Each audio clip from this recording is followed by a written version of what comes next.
But psychology tells us that strength, especially this kind of strength, often has a story behind it. And it usually starts early, when strength isn't a choice.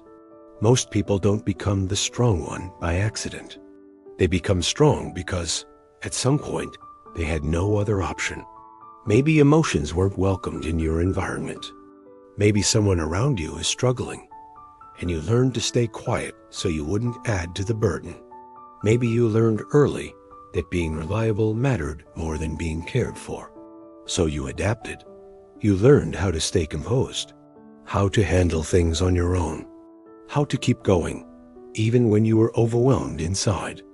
Not because you didn't feel deeply, but because there wasn't space for those feelings. Psychologists often describe this as emotional parentification. You took on emotional responsibility before you were ready. You became the stable one while still needing stability yourself. How being strong becomes an identity. Over time, strength stops being something you do. It becomes something you are.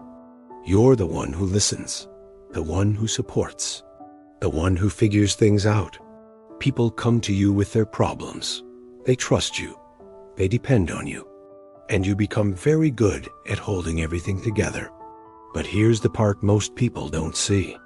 When you're always the strong one, you rarely get asked how you are. People assume you're fine. After all, you always are. So you learn to carry things silently. The hidden cost of always being strong. People who had to be the strong one often struggle with vulnerability. Not because they don't want connection, but because needing help feels uncomfortable, even unsafe. You might feel guilty asking for support, like you're being dramatic, like you're taking up too much space. You're excellent at giving support, but deeply uncomfortable receiving it. Psychologically, this makes sense. If you learned that your role was to be steady, to not fall apart, to not need too much, then vulnerability can feel like failure. So you keep going, even when you're exhausted. Emotional numbness and delayed processing. Another common pattern shows up here.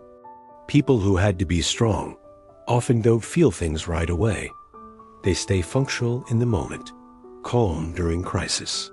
And then, later, sometimes much later, everything hits at once. The emotions didn't disappear. They were postponed. Your nervous system learned to prioritize survival over processing. This can look like emotional numbness, delayed grief, or sudden overwhelm when you finally slow down. It's not weakness. It's your system finally exhaling. The difference between resilience and survival. There's an important distinction here. Some people are strong because they're resilient. They've learned how to recover, ask for support, and bounce back. Others are strong because they never felt allowed to be anything else. One is empowering, the other is exhausting. If your strength came from survival, it likely helped you once, but it doesn't have to define you forever. Why letting go feels scary. For many strong ones, the idea of not being strong feels risky. Who are you if you stop holding everything together? What happens if you fall apart? Will anyone step in? These fears aren't irrational. They're based on past experience. If you learned early that support wasn't reliable, your nervous system learned, I have to be. So strength became protection. Relearning safety. Healing doesn't mean becoming weak. It means expanding what strength looks like. It means learning that needing help doesn't make you a burden. Vulnerability doesn't erase your value. Rest doesn't mean failure. True strength includes flexibility, the ability to lean, the ability to be seen as human.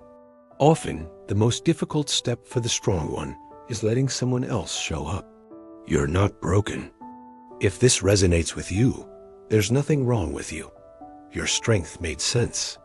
It protected you when you needed it most, but you don't have to carry everything alone anymore. You're allowed to be supported.